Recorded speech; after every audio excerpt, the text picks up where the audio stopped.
Hey everybody, Mr. Boo Entertainment Guru coming at you again with another video now.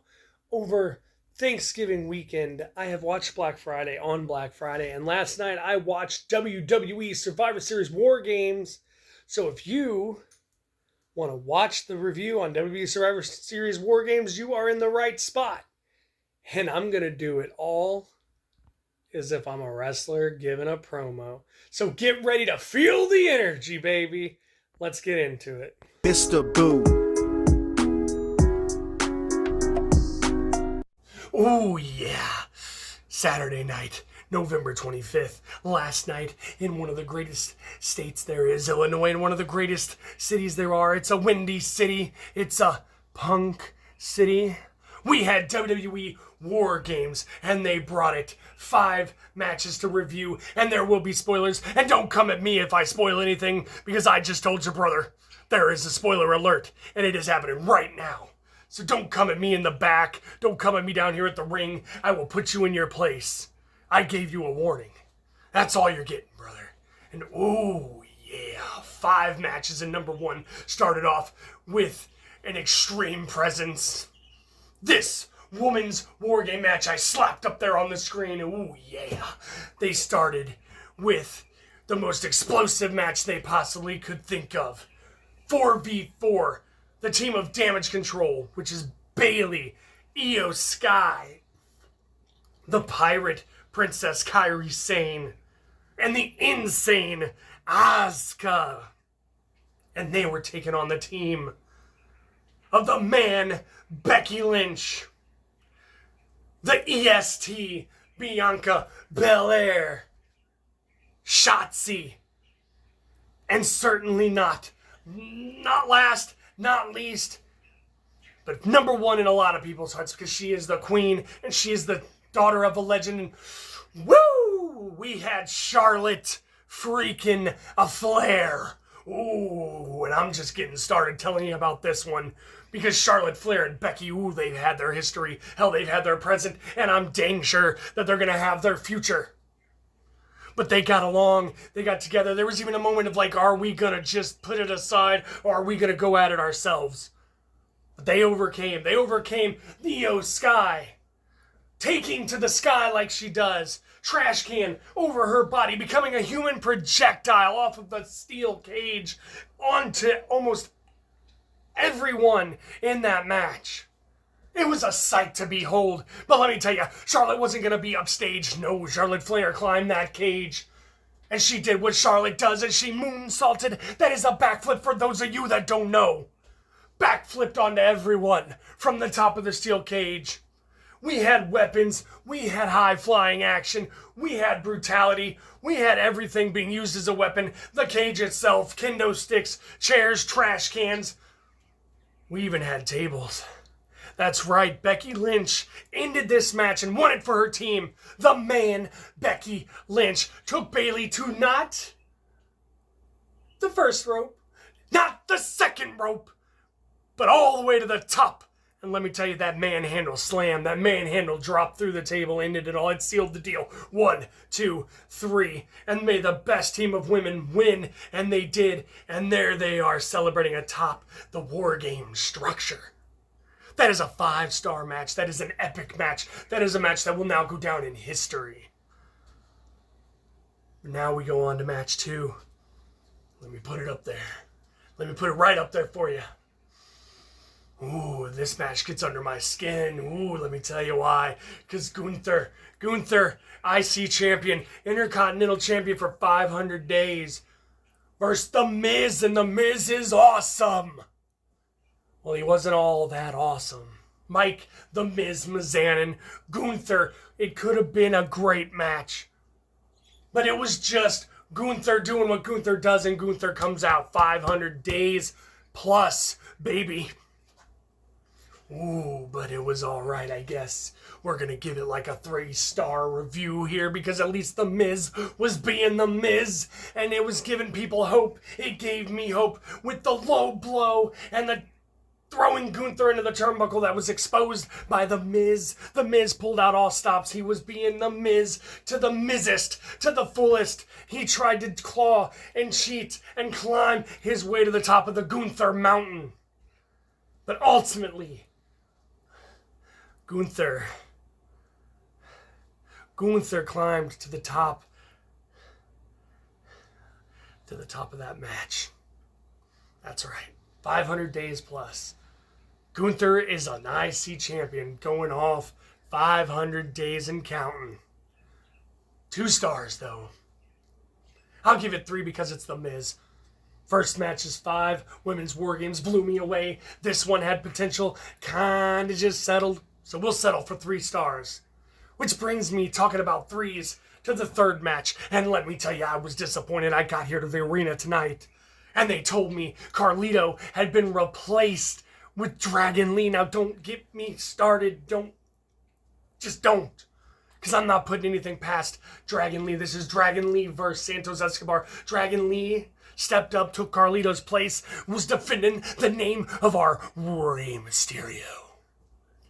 The greatest luchador I've ever watched, Rey Mysterio. He stood up to Santos Escobar, who injured Rey Mysterio's leg in the steel stairs. This match had potential, but I don't think this match had the time to grow that potential. You had a match set up between Carlito and Santos Escobar. And I spit in the face of the fool who took Carlito off this match. Now, if Carlito was sick, if something happened, get better. Figure it out. Whatever happened with Carlito, that's all right. Dragon Lee stepped up to the plate. He just didn't knock it out of the park. Santos Escobar ended up winning. Like, they didn't even let the face win. The heel won. The person who injured or loved person like Rey Mysterio won the match. There wasn't even any revenge. There wasn't as much high flying as I wanted. There wasn't as much of anything. That is what we call a bad match. A 2-star match best. A 2-star match at best. I'm sorry, Dragon Lee. I've seen what you can do in NXT, and I've seen what you can do in that ring wherever you're at. And Santos Escobar, I've seen what you can do. I like that you were with the LWO. I liked all that, but this match, nah. This match is getting a 3. And what comes after 3? But the almighty 4. A woman's championship match with everybody's favorite mommy, Rhea Ripley, and the up-and-comer from NXT, Zoe Stark. Now this match could have blown us away because the talent that Zoe Stark has is just definitely going to start paving the way into a great future for her. And we all know Rhea Ripley is the queen sitting on top of the throne and the mountain. At least until Charlotte gets back up there, right? Nah, because Judgment Day's leader, the true leader, Rhea Ripley versus Zoe Stark. What a sell, what a match.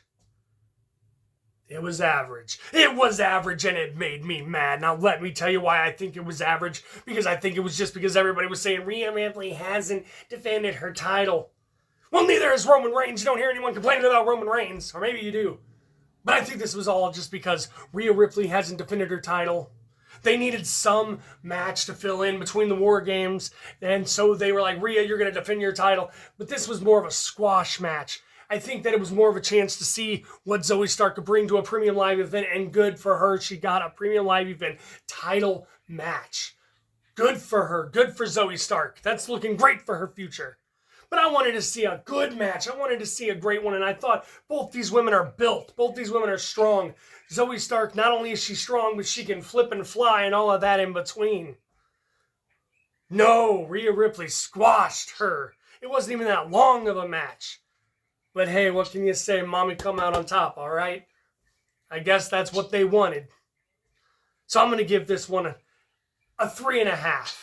A 3.5, and I know that's going to strike up Rhea's brutality, and I might go backstage, and Mommy might stomp a mud hole in my butt and walk it dry.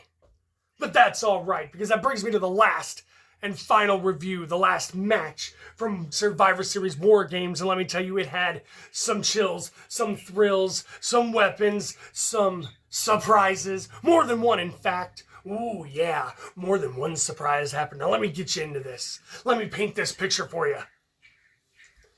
Main event. One team even starring main event Jey Uso. War Games men's match. War Games men's edition. Hell, we're supposed to see Randy Orton make his return. We're supposed to hear those voices in our head.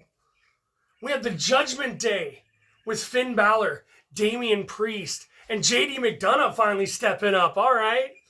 And then we had we had Dominic Mysterio. We're gonna move on.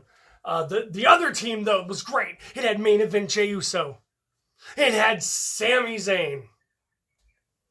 It had Cody Rhodes. And it had Seth freaking Rollins, the champion himself, over on Raw.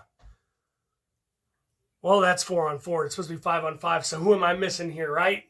Well, Randy Orton hasn't even shown up yet, and who the hell even cares about Drew McIntyre at this point? Is he staying with WWE? Is he leaving WWE? Who cares? I love Drew McIntyre as an athlete, but you know what? You gotta make up your mind in this business, brother, or you're gonna be left in the dust. So we had Judgment Day with Drew McIntyre and Dom Mysterio. And then we had the other team of 4. And they were outnumbered, but they did their best. They put their effort in, and they were passing that test. And then it got to be 5-on-4, and it was more than they can handle, and the time struck 0.